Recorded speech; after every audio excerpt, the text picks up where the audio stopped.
જૂનાગઢ જનસંઘ સમયના પીઢ રાજકીય આગેવાન અને ગુજરાતના પૂર્વ આરોગ્ય મંત્રી હેમાબેન આચાર્યનું 93 વર્ષની નિધન થતા જૂનાગઢ શહેર સહિત સમગ્ર રાજ્યના જનસંઘ તેમજ ભાજપના પીઢ આગેવાનો કાર્યકરોમાં ભારે ઘેરા શોકની લાગણી પ્રસરી જવા પામી છે। વિશ્વ માતૃત્વ દિવસના દિવસે જ હેમાબેન આચાર્યનું નિધન થતા ભાજપ તથા જનસંઘે એક સ્પષ્ટ વક્તા અને માતા તુલ્ય આગેવાન ગુમાવ્યા હોવાનું જૂનાગઢના ધારાસભ્ય સંજયભાઈ કુરડિયા દ્વારા જણાવવામાં આવ્યું હતું। સ્વર્ગસ્થ હેમાબેન આચાર્યના અંતિમ દર્શન માટે પોરબંદરના ધારાસભ્ય અર્જુનભાઈ મોઢવાડિયા, કેશોદ ધારાસભ્ય દેવાભાઈ માલમ, અમરેલી દૂધ ઉત્પાદક સંઘના ચેરમેન દિલીપભાઈ સંઘાણી, જૂનાગઢ સાંસદ રાજેશ ચુડાસમા, જૂનાગઢ મહાનગરપાલિકાના mayor Dharmeshbhai Poshiya, deputy mayor Akash Katara, standing committee chairman Pallaviben Thakar, Junagadh શહેર ભાજપના પૂર્વ પ્રમુખ પુનિતભાઈ શર્મા,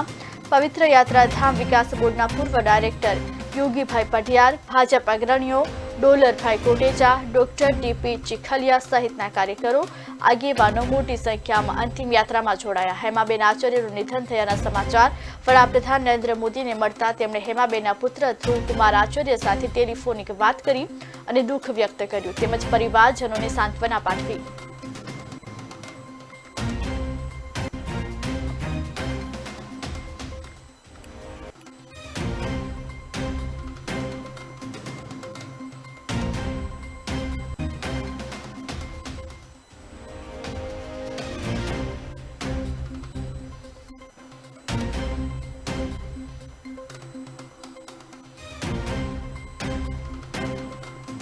ભારતીય જનતા પાર્ટીના અડીખમ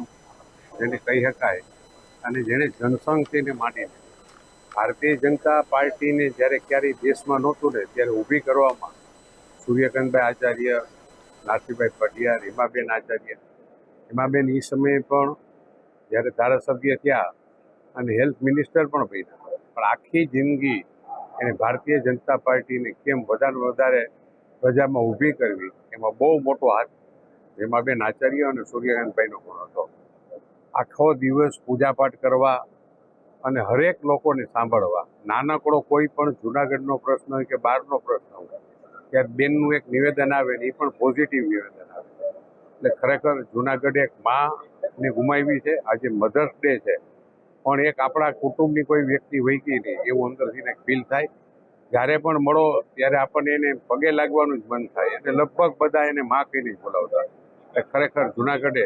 આજ ભલે બેનની ઉંમર 94 વર્ષ હતી પણ જૂનાગઢનું એક છત્રછાયા ભાજપનું હતું એવાને ગુમાવ્યા।